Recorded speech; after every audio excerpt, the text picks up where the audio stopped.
And hello fellow tankers, Space Bandit here with another episode of World of Tanks. And looky, what have we here? FV215B. I got my own one, boys and girls. Yes, I did. I'm grinding the sharpshooter contract, and I couldn't take Conqueror or other American or British tanks anymore. I just couldn't do it. And I couldn't play at tier 9, tier 10. So guess what I did? I got myself FV. This baby. Oh my gosh, boys and girls. I'm currently spotting 69% win rate in this tank. Take a look at that. I know it's only small sample size, 23 games, but this tank is just nuts, boys and girls. Like, it's crazy. It's amazing. I'm actually really surprised at the matchmaking I'm getting, the teams that I'm getting, and the results so far in this tank. I mean, nothing spectacular per se yet, but very, very steady tank. Very steady. I would call it a steady Eddie.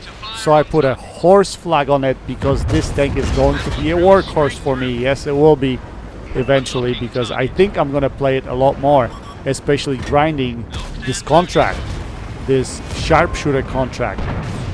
I only have, I can't remember, 17 days left, something like that, 17 days to finish the grind. So I'm gonna have to intensify it a bit, and I don't know if I can find it because I really need a break from this game. I just can't play as often as I used to, but with this tank now, maybe it will make it easier for me. So I'm hoping that's what's gonna happen. Anyway, the game you see in the background it was a ruffle stomp pretty much.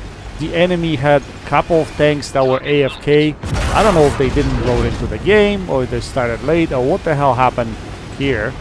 But basically, the tier 10 Jagdpanzer E100 plus M48 Patton, two very good tanks, were AFK, so we cleaned up very easily. Now, my win rate could be relative to the fact that I played really late at night.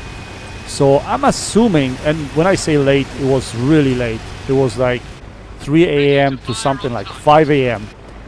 And I think I probably ran into the European crew, I have to say, because the game really late at night seemed to be kind of balanced, and there wasn't a lot of ruffle stomps except maybe for this one. So I'm pretty sure, I'm 100% sure that the crew I was playing with here on this night was probably European crew. Anyway, this was probably one of the latest games in my run on that evening or that night. So I just wanted to push through. I wanted to have last good game in this tank before I call it quits. And this is what I came up with. Now take a look at this shot. This is gonna be nuts. On the freaking move! Oh yeah! That's another thing. You put vert stabs on this thing and you can hit shots like this on the move, which is absolutely crazy. Absolutely crazy. And the feature game that I have for you guys, which is the next game after this, I'm gonna pull out couple shots like this. That's crazy. Absolutely crazy. Anyway, these are the finishing end touches. As you notice here, we pretty much run over the team. And if that striker didn't track me, I would have probably got more damage in this tank than what I'm getting here. But still, it's going to be a very solid result. And so far, I'm loving this tank. This is my highest win rate tank as of right now. Although I played very limited number of games. But still, that kind of win rate, playing random, without platooning, I think it's really good. I think it's really good. So I cannot afford to play late night every night. It's probably not gonna happen. But I'm gonna have to test it out once more, because when I play in the evening, the teams are horrible, like absolutely brutal. This late at night, it wasn't so bad. Actually, wasn't so bad at all. Anyway, let's skip to the feature game of the evening. Unfortunately, the game that I'm presenting you today wasn't my best game. My best game was actually 7k combined with 6k damage on the same map in a winter mode. But my video got corrupted, so I can't show that game to you guys. Although I can show you the screenshot, and maybe that's what I'm gonna do. But this game was pretty good as well. So these are the types of games that I pretty much kept on having in this tank. I mean, they weren't 5k damage in every game, don't get me wrong, but I could easily get to 3k, 3.5, 4k. That wasn't really that bad. I mean, this tank is something. And what I realized playing this tank is you can be the frontline brawler, but if people know where to pen you, you're gonna have a short night, that's for sure. So what I decided to do, especially on this night, as you can see, I took a little bit of pause early before the start of the game so that I can see where the team is going. And I played this tank a little bit more as a support tank per se, not really as a frontline brawler. If I can support my heavies or if I can support my medium tanks, I have enough mobility, I have enough rate of fire, actually rate of fire is fantastic, and gun accuracy in order to engage pretty much anyone. And this tank will occasionally bounce stuff. That's what's so good about it. That's why I like to play it a little bit more as a support tank. More as a heavy / medium tank, if it makes any sense. But yeah, I think my results were because of that, because I was actually paying attention to the map. I wasn't pushing forward to the areas that I would normally go to early, and you know, I was leveraging off my team. And I think that's when I play the best, when I actually leverage off of my team. If I don't do that, if I'm being too individual, the games are usually not that good. But one thing is to leverage off your team that knows what they're doing. Second is leverage off your team that has absolutely no freaking clue what the hell they're doing, right? So anyway, we pushed the Magic Forest here. And I know there are YouTubers out there that think Magic Forest is not a good place to go when it comes to this map, because you should be brawling 1-2 lanes. If you win 1-2 lanes, then you should be able to win the game.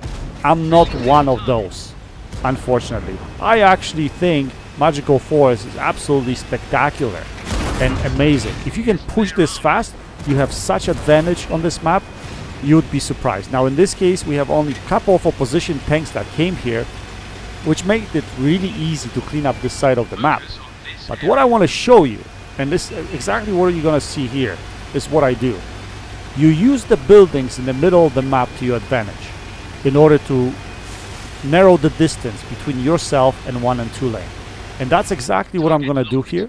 And that's exactly what that TDP is going to do over there. But before we do that, we're going to try to look for some shots, right?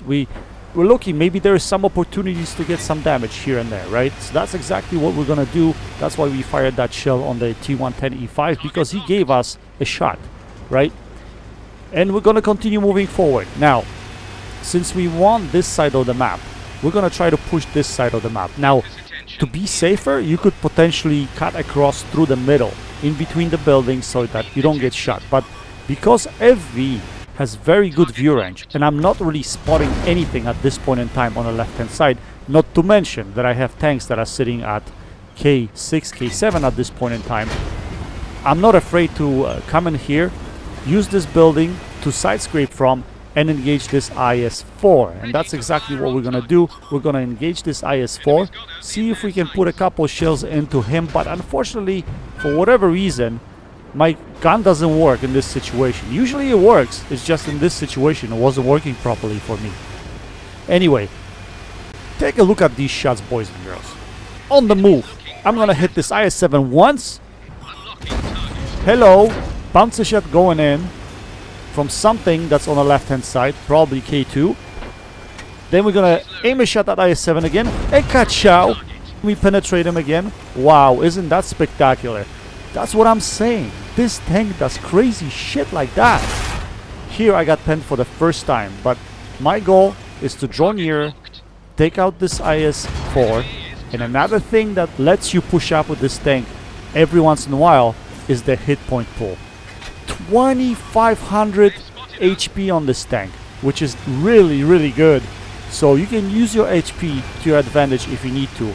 And we spot the guy that was actually spotting me at this point in time, which is T57. He was putting shells into me, so we put a shell into him in return, and he backs up, because from this distance, good luck hitting this tank in the lower plate, and that's the only place he will be penetrating me. Anyway, there's a UDES over there. He puts a shell into me, but we're gonna come closer. We're gonna be probably outspotted by him, but on this side of the hill, these guys on the opposite side have no shots at me. They would have to expose themselves in order to hit me, and I have rate of fire to fight these guys.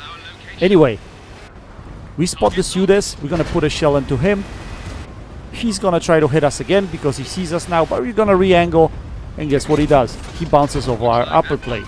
That's how good this tank is. Now if he loaded heat, well actually, I don't know. I don't have UDIS 16 yet. I don't know if it fires heat or APCR, but anyway, we're gonna push forward now. Since we lost the other side of the map, I don't want to be there. I want to push towards the middle where my friendlies are, right? Because last thing I want is T57 my behind, or T110E5. Anyway, we see this object 430U. You think he's a problem? No. You load your APCR shells, your premium shells, and you go through his upper plate like butter. Yes. That's why this tank is so good. So we're gonna try to actually track him there, but we hit his fuel tank. We set him on fire. He goes around us, but our HP is gonna save us. Look at this. We're gonna put a shell into his upper plate. Hello. He gets taken out. At the same time, we're gonna back out. We're gonna use him as a screen. That E5 wants to expose himself to kill me. Good luck with that, bro. We're gonna take him out of the game. Artie wants to take me out of the game. Wow, look at that. All those hit points. They really come in handy, I tell you that much. So I'm left with almost 0 HP. I don't have much at all. So now we're gonna have to play really cautious. Artie's paying attention to us. So that's why I'm worried. If I poke from around here, around the hill, and something spots me, I'm gonna get taken out. And I don't want to. I want to get a little bit more damage. We're having a decent game so far. So we're gonna come around here. We're gonna spot. Actually, this T57 was spotted. Look at that gun accuracy. Oh my gosh. We hit him in the cheek. We break his gun at the same time. But now we're gonna drop because Artie shell will come any second now. That's what I was thinking. Any second. Yeah. So now I could have rushed in the middle. I could have went towards the house over there in front of me. I could have tried to side scrape from there, go Artie safe, see if I can hit T57, but I decided to survive. That's all it was, boys and girls. I didn't need more damage. We managed to pull this game back. We managed to take care of the situation, and all that's left now is the Artie. Our friendlies clean up the rest. And one thing I was thinking here now, let's load the HESH shell and see if we can get to this Artie first, so we can put ourselves over 6k. That's what I was thinking. Well, actually, I couldn't probably put myself over 6k, but close to 6k. Unfortunately, from the angle I was coming from, Artie was behind the hill, and I couldn't do anything about it, and the Artie got taken out. But that's why Magical Forest, I think, is very important on this map. And whoever tells me otherwise, I will always disagree. Because a lot of games that I play on this map, and I've played this game for 5 years, boys and girls. A lot of games that I've played on this map, I've played in Magical Forest. And I always seem to win when I do that. Like I said to you earlier, if you push Magical Forest quick, and usually that happens because in a choke point at 1-2 lane, it takes a while to push through. If you push through it quick, you'll be able to win the game. Anyway, guys, we finished with over 5k damage, 2 kills, almost 1400 base XP. Not a bad game, really decent game for this tank, and I'm sure there are better things to come. Anyway, I hope you enjoyed this video. Go check out CloneGuy72 and Garadingi's channels. Links in the description section below. That's it for today. Until next time, happy tanking, Space Bandit, checking out.